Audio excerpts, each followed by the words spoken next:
What's up mga kamundo? For today's vlog, pupunta kami ng Hiroshima para umakyat ng bundok na tinatawag nilang Sentonaikai National Park. At doon makakita kayo ng mga koi fish at pwede nyo pa silang mahawakan.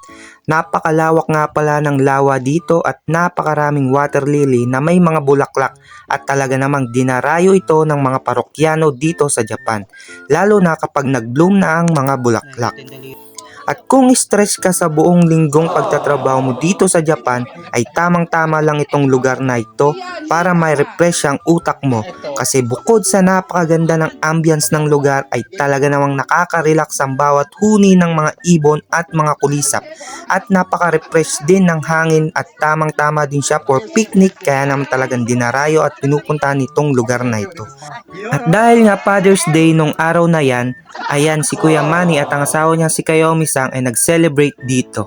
O diba, sana all, ang sweet parang chocolate cherries. At yon, lumibot-libot lang muna kami dito at in-enjoy ang bawat view ng lugar. Kaya naman kung introvert kang tao, ay baka para sa'yo ang Japan. At sa paglalakad nga namin, inabot na nga kami ng malakas na ulan, kaya naman for the takbo ang mga person nyo. At yon, habang nagpapatila kami ng ulan, nagsumba-sumba lang muna kami with the structure, Kita Maribik.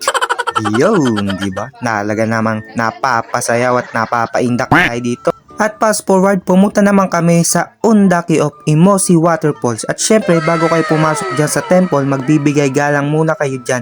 At kapag nakapasok na kayo, maghuhugas kayo ng kamay dyan sa may parang gripo nila.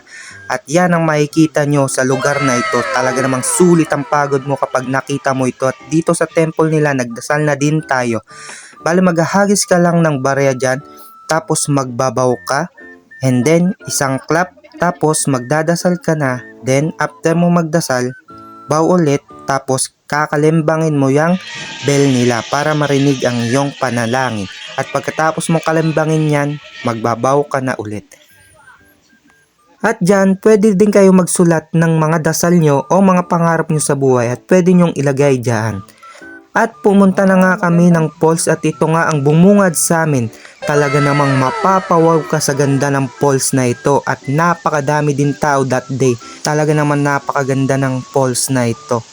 At syempre, di mawawala ang picturean natin dito.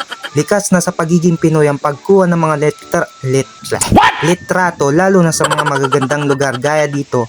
At syempre, kapag maingay, alam mo na, Pinoy, Charis! At kung umabot ka nga pala sa video na to, huwag mo naman kalimutang mag-like, share, and follow sa ating page. Maraming salamat sa inyo mga kamundo.